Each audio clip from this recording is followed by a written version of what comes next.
if we don't win this election. So with that, I want to bring you one news item that I find to be significant, and I'm sorry, I've been away from the news for 3 days or so I have not been able to keep up with it as vigilantly as I should have. But you need to hear this one. There was a man, John Ash. He was former president of the United Nations. He is involved in a scandal having to do with money laundering that has to do with the Clinton Foundation and Hillary. He was scheduled to testify this week. But as Clinton luck would have it, some call it Clinton luck, some call it Arkancides, this man died Wednesday, I believe it was. He will not be allowed to testify because he's dead.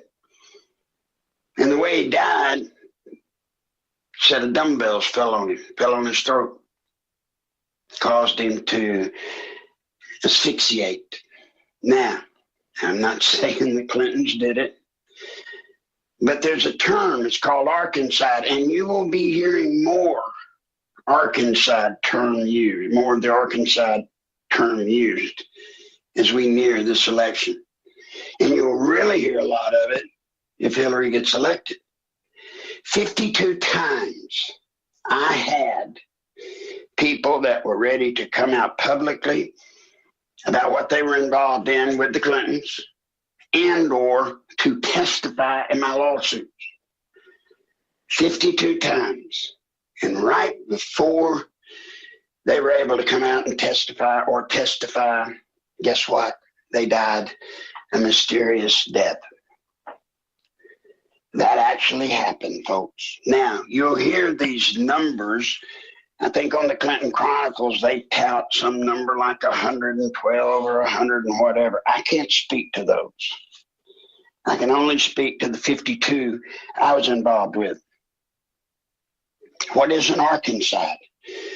An Arkancide is a death that's weird, like one of the people that I had that was going to testify having to do with the boys on the track.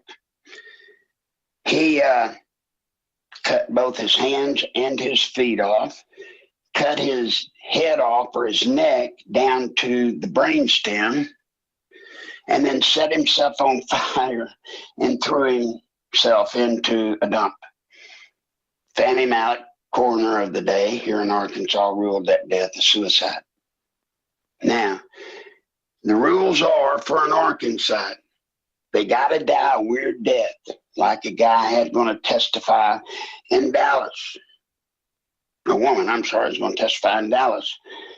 She shot herself in the stomach twice with a 30-inch full choke shotgun.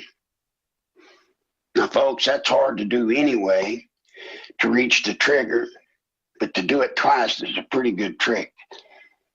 Like the guy in Kansas, the guy that worked for the IRS that had done some auditing work, he had jumped off 11-story building.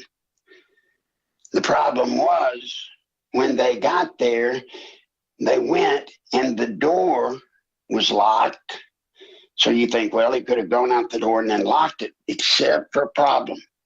The door had a chain lock around it on the inside. So how did he go outside and turn around, close the doors, and then put the chains through the handles and then lock the lock, and then go jump off the building? Case after case after case. This guy was apparently working out on weights and dropped a dumbbell on his throat and killed himself. Now, I'm not going to say it couldn't happen that way, because as it's told, he was doing a bench press, and anybody that's worked out on weights knows you usually have to have a second person to help you, because if you put too much weight, you can't get it up on the stand, you're in trouble. So it could happen the way it's portrayed. But here's the Arkancide part. His death, or any of the deaths that die these weird deaths, The only noticeable people that profit or benefit are the Clintons. Well, in this case, we know that second part's at least true, because he's not now going to be able to testify against Hillary. So there's your news for the day.